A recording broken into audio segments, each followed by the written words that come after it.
Shalom tout le monde, bienvenue. Je ne sais pas comment vous allez, ni ce que vous traversez en ce moment. Si tout va bien, que vous avez la santé et que vous êtes dans la joie, alors je vous souhaite que votre joie perdure. Mais si vous passez par des moments difficiles, que vous êtes triste, je prie que la paix qui surpasse tout entendement passe par ma voix pour atterrir sur la terre de vos cœurs, afin que peu importe les troubles, les peurs, les menaces, les problèmes qui sévissent actuellement dans votre vie, que Dieu vous donne la force d'être inébranlable.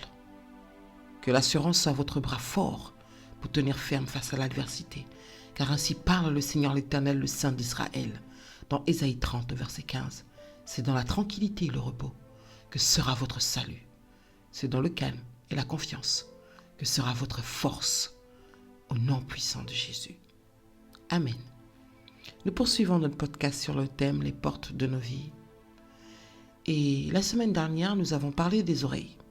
Et nous avons travaillé avec un passage biblique qui est celui de Matthieu 15, à partir du verset 18 à 19, qui dit « Mais ce qui sort de la bouche vient du cœur, et c'est cela qui rend l'homme impur. Car de son cœur viennent les mauvaises pensées qui le poussent à tuer, commettre l'adultère, vivre dans l'immoralité, voler, prononcer de faux témoignages et dire du mal des autres. » À travers ce verset, nous avions compris que l'homme ne naît pas voleur, adultère ou meurtrier, mais qu'il le devient. Et avant que le cœur ne produise de mauvaises pensées, il reçoit au préalable une semence qui passe par une porte, car le but final du diable est d'atteindre notre foi, notre âme, pour la faire brûler dans la géhenne. Mais cela ne sera pas de ton partage, au nom de Jésus. Alors, aujourd'hui, nous parlons d'une autre porte, l'une des plus puissantes, la porte la plus utilisée des portes. Une arme redoutable entre les mains du diable pour nous combattre et nous faire tomber. Il s'agit des yeux. Quelle est la définition, au sens propre, de l'œil ?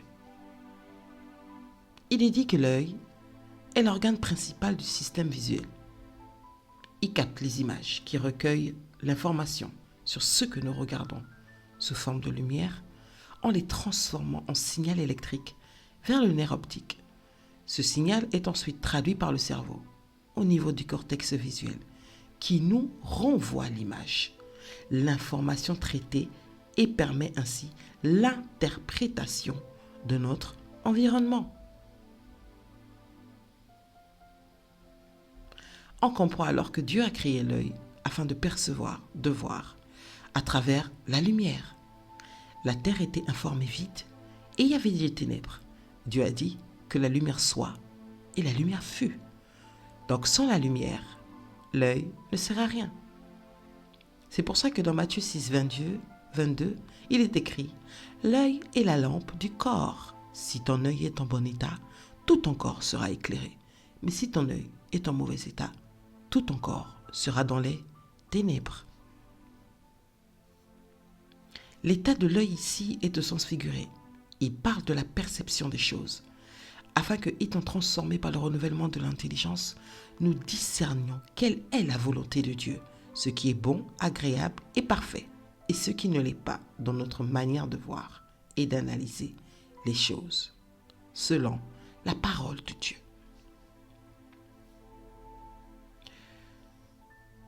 Ce que nous voyons peut facilement impacter, infecter notre âme.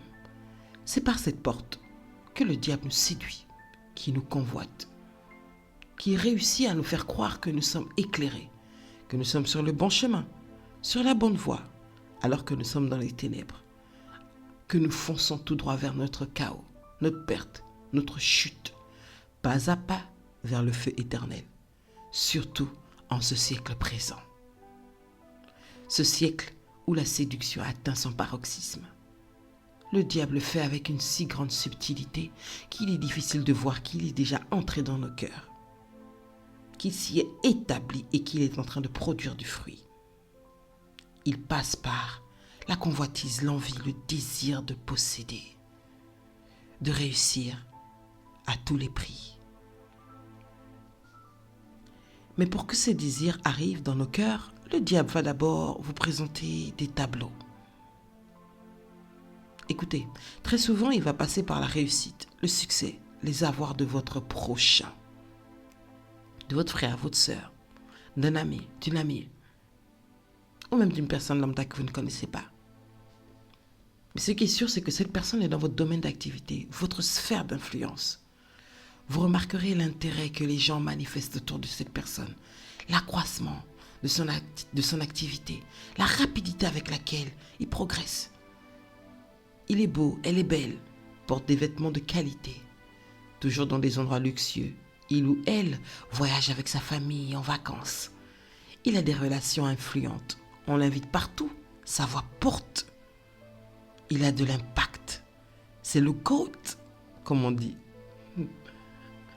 Mais le miroir, le message que vous renvoie ce que vous voyez, met en lumière vos difficultés. Vous êtes nul, petit, en retard, pas beau, pas belle. Personne ne vous suit et ne vous écoute. Vous n'avancez pas, vous stagnez. Vous n'êtes pas important, vous n'êtes pas impactant, vous n'êtes pas influent.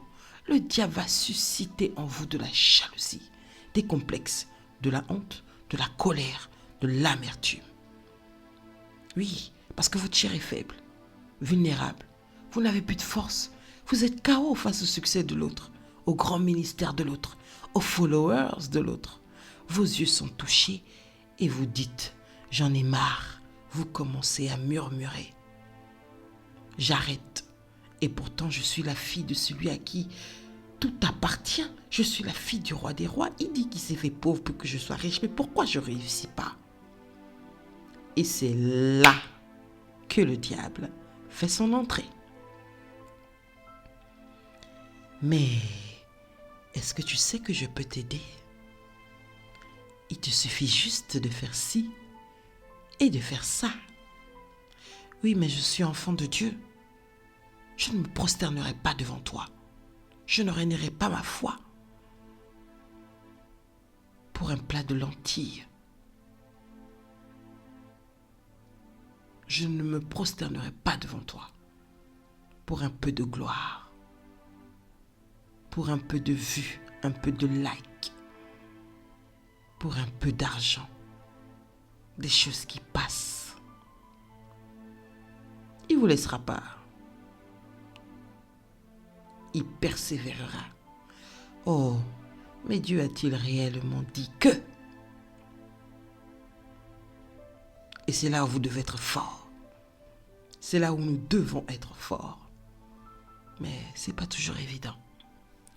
Regardons ensemble une personne que le diable a essayé de tenter par tous les moyens, mais sans succès. Vous me direz, mais oui, c'est normal parce que c'est lui. Nous, on croit que le diable a notre âge. Mais le diable a combattu ton père, ton grand-père, ton arrière-grand-père, tes aïeux, tes ancêtres, jusqu'au premier homme que Dieu a créé sur la terre.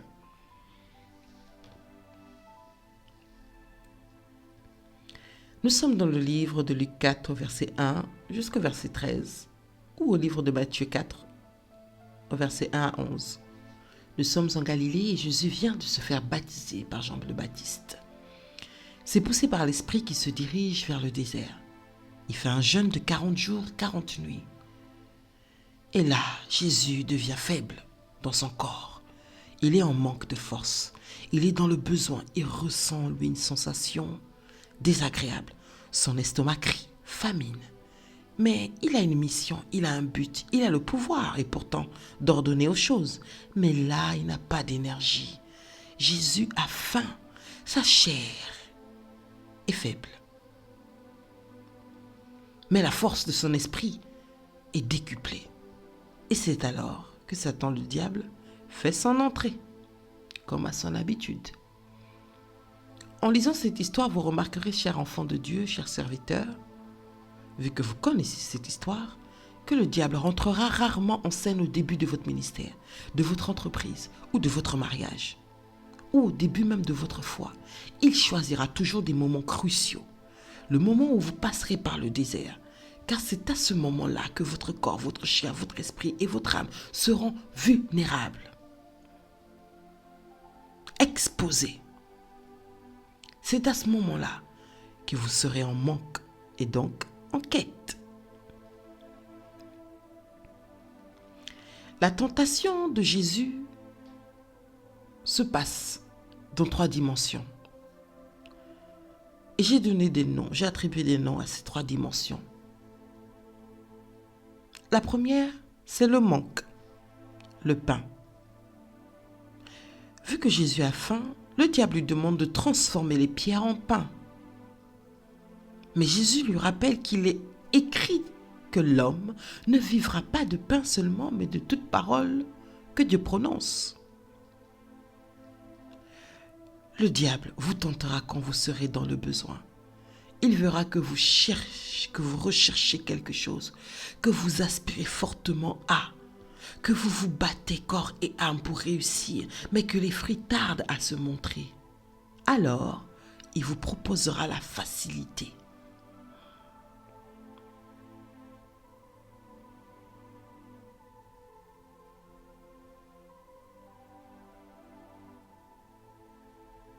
Le moment où vous devez passer à un shift dans votre potentiel. Le moment où Dieu est en train de vous faire passer par le feu pour que vous accédez à une autre étape. Le moment où parfois vous ne comprenez pas pourquoi vous passez par des situations difficiles alors que vous êtes à l'école de Dieu, en pleine épreuve, en plein exercice. Parce qu'il sait que au bout du tunnel, il sait qu'au sortir de là, vous gagnerez quelque chose, vous obtiendrez quelque chose. Vous évoluerez, vous grandirez. Alors il va chercher par tous les moyens à vous rabaisser, à vous faire tomber. Mais ayez votre ainsi dit l'Éternel. Numéro 2, je l'ai appelé l'élévation. Il place Jésus au sommet du temple et lui demande de se jeter car Dieu volera à son secours. Il lui demande de faire preuve de foi alors que c'est faire preuve d'orgueil et d'égocentrisme. Parce que Jésus lui répond en lui disant « Mais l'Écriture déclare aussi, tu ne tenteras pas le Seigneur ton Dieu. » Le diable va très souvent vous pousser à faire des choses pour que vous minimisiez votre don, votre onction, votre titre, votre position, votre ministère, vos grâces, pour bafouer son nom.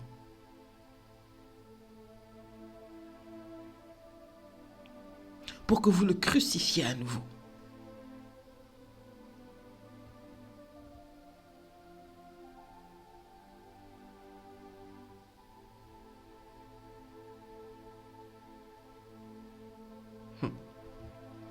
En prenant la femme de Uri, David a bafoué son titre. Il a minimisé sa position de oint de l'Éternel. À cause de quoi? D'un désir de quelques minutes qu'il a payé très très cher par la suite. David ne voulait pas tuer son général, mais il voulait plutôt dissimuler son acte. Et il a essayé par tous les moyens sans succès. Je dirais à cause de son honneur, des privilèges, du que dira-t-on. Il savait qu'il avait très mal agi, mais parfois les enjeux sont tellement grands à nos yeux qu'on préfère le mensonge à la vérité.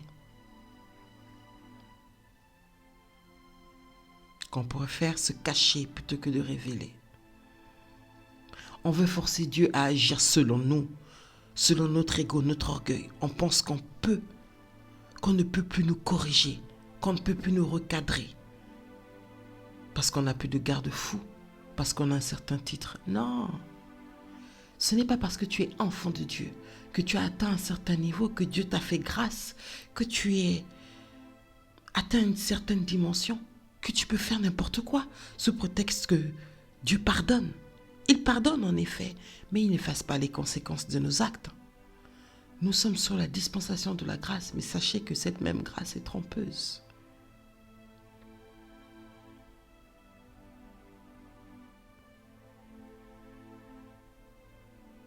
Nous nous retrouvons dans des endroits, dans des problèmes, à prendre certains engagements. Parfois, Dieu ne nous a même pas dit de le faire.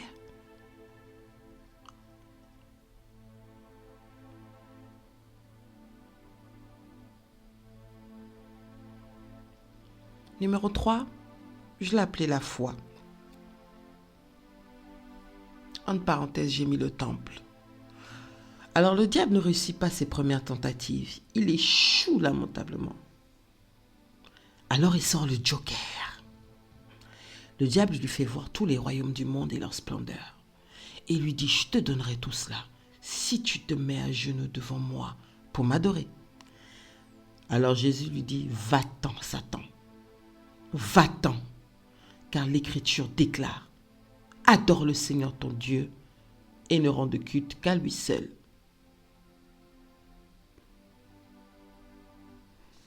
Le diable lui montre la gloire, la luxure, le pouvoir, la domination.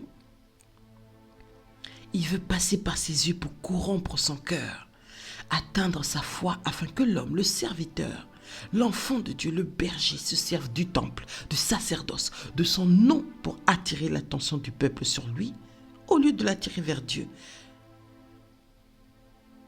Tout ça pour que les âmes lui soient livrées légitimement. Alors que Jésus fait comprendre au diable que sa vie est orientée vers son Père. La séduction du diable a détourné le cœur de beaucoup de personnes en se servant du nom de Dieu et non en le servant pour assujettir, dominer, diminuer, tromper, culpabiliser, utiliser, manipuler, voler, jusqu'à tuer pour certains le peuple de Dieu. Tout en se servant de sa puissance à leur propre fin. Nous pouvons donc traduire la réponse de Jésus à « Je refuse de me servir de Dieu à mes fins personnelles ». La chair est faible, c'est vrai, mais si Jésus a vaincu le monde, c'est justement pour que si un jour nous trichons, nous faisons du mal et que si nous avons encore de la conscience, qu'on réalise qu'on a été trompé par le diable à cause de nos mauvaises motivations, qu'on arrive humblement et courageusement à se repentir et à invoquer son nom pour qu'il nous relève et nous délivre, pour que nous continuions notre marche, car lui seul a vaincu le monde. C'est pour ça que ce n'est qu'au nom de Jésus que nous pouvons être délivrés. Certains ont résisté, certains résistent encore, mais beaucoup sont tombés et tomberont encore, car la pression est immense, croyez-moi. Le diable s'attaque à nous tous. Et avec Internet et les réseaux sociaux, la pression est encore immense. Aujourd'hui, la quantité a plus d'importance que la qualité. On parle d'un individu, d'un enfant de Dieu, d'un serviteur aujourd'hui en termes de followers, de la foule qu'il brasse. C'est ce qui donne de la crédibilité, de l'importance, de la valeur, du poids. Et on y met notre foi, on s'attache à ça. La séduction a même trouvé par Internet le moyen de nous rémunérer, à condition de suivre le schéma qu'il nous propose, qu'il nous impose. C'est si subtil qu'on en devient des automates. On est prisonnier de nos téléphones. On peut passer des heures et des heures à scroller. On ne supporte plus les longs serments. On veut du click and collect. Il faut se déshabiller, mentir, tromper, s'exposer pour attirer. My God. Restez digne. Faites ce que Dieu vous demande, sans vous corrompre. Et si jamais vous êtes tombé, ce n'est pas grave, c'est l'homme qui juge, mais Dieu lui relève toujours quand on se repent.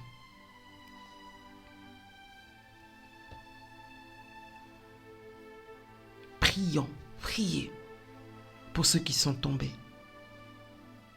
Prions qu'ils reviennent à Dieu. C'est pas facile. Il y en a qui ne dorment pas la nuit.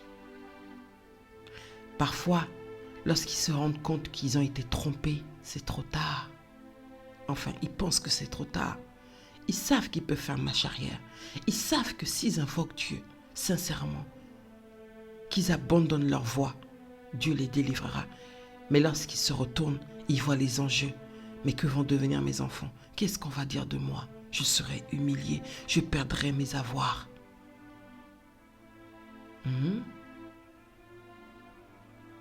Sors de Sodome et Gomorrhe. Mais tellement tu regardes en arrière que tu risques de rater beaucoup de choses.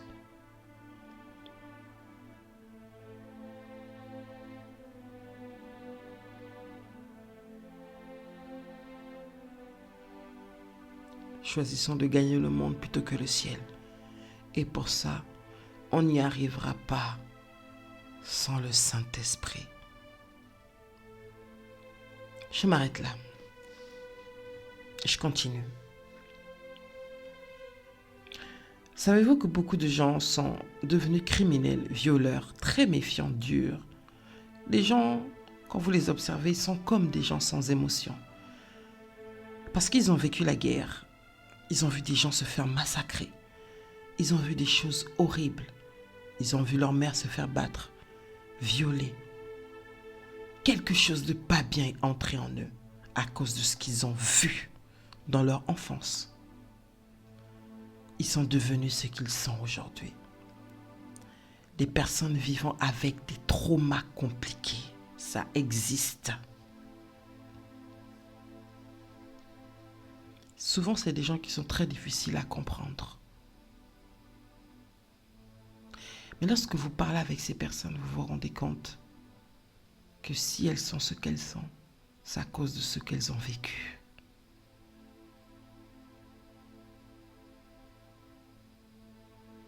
Vous êtes-vous déjà posé la question, lorsque vous regardez des documentaires sur la guerre, les guerres civiles, parce que la guerre civile est quelque chose qu'il ne faut jamais souhaiter, même à son pire ennemi.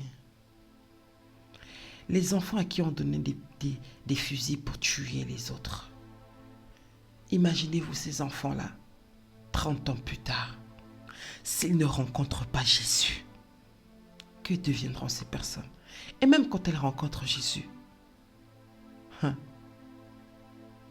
le processus de délivrance totale du cœur, de l'âme, croyez-moi, c'est difficile. C'est très difficile.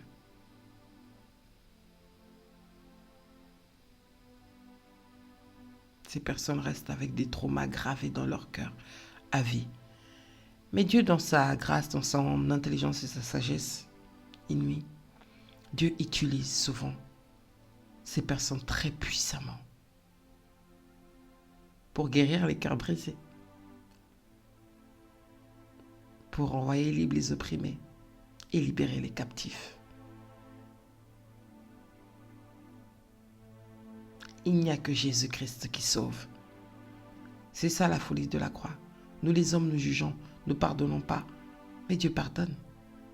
Peu importe le niveau de ta criminalité.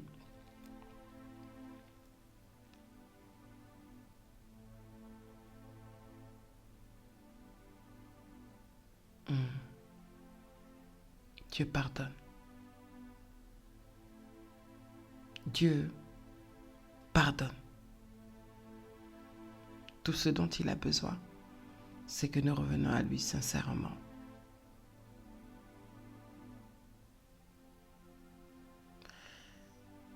Vos yeux sont des portes d'esprit. Ne croyez pas forcément tout ce que vous voyez, ni tout ce que vous entendez. C'est très souvent le diable qui fait la cour à votre âme. Je sais, c'est très facile à dire, mais quand on est face à la pression, c'est toute autre chose. Nous sommes tous concernés, moi y compris. Moi, je ne suis qu'un canal. Je ne suis qu'une voix que Dieu utilise. Nous avons tous des combats. N'oublions pas que le chaos que vit notre monde aujourd'hui est entré par la porte des oreilles et des yeux de Ève. Que Dieu nous aide. Seul Jésus-Christ peut nous sauver de nos addictions, de nos maladies, de nos souffrances, de nos prisons.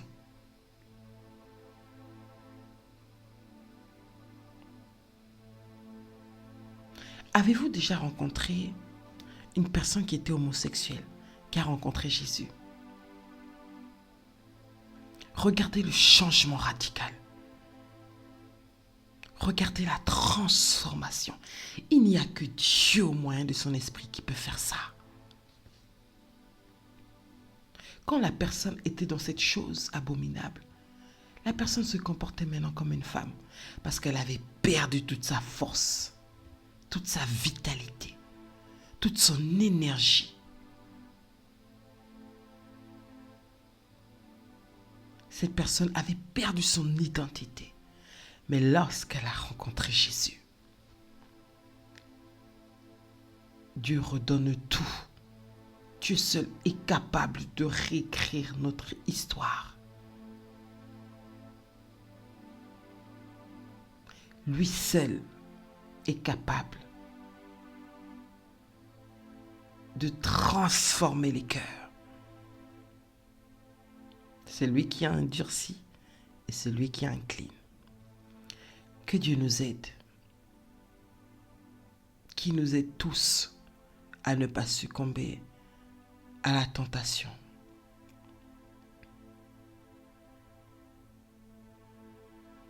Seigneur, je te remets nos yeux. Donne-nous de voir au-delà, de percevoir selon ta parole, sous le prisme de ta vérité, qui est ta parole puissante.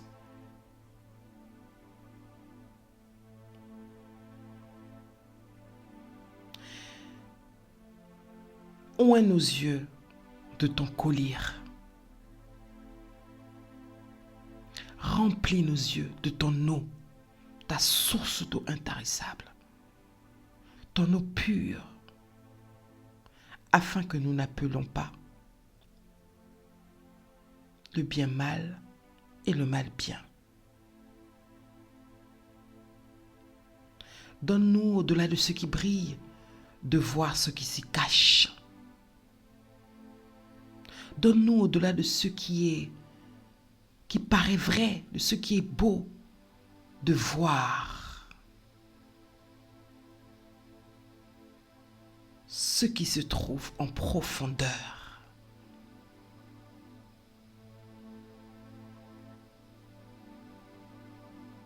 Éclaire nos yeux, éclaire nos corps.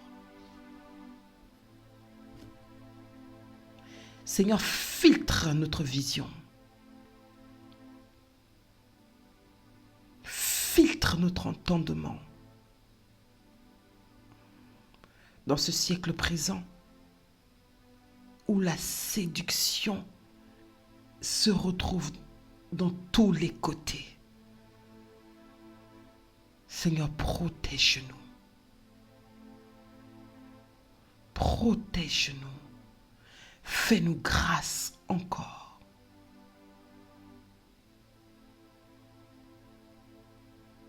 Que le diable rencontre une barrière devant nos yeux. Lorsqu'il réussira à capter notre vision, à captiver notre attention, afin que cela soit rejeté dans le nom de Jésus.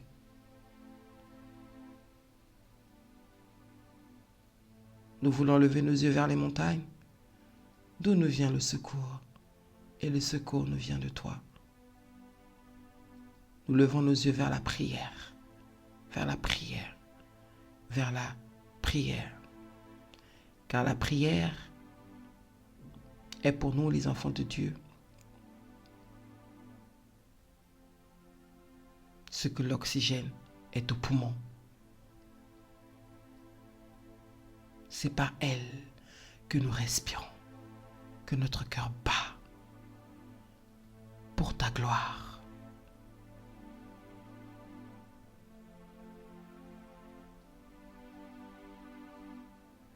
Que là où on voyait des choses qui suscitent en nous de la convoitise, des complexes, une soif de posséder. Seigneur, c'est autour de ton puits que nous venons être abreuvés. Remplis-nous. Lave nos yeux, Seigneur. Lave nos yeux.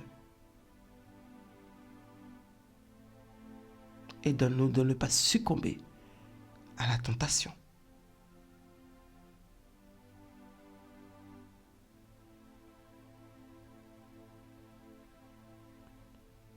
Au nom puissant de Jésus-Christ. Amen. Que Dieu vous bénisse. À la semaine prochaine.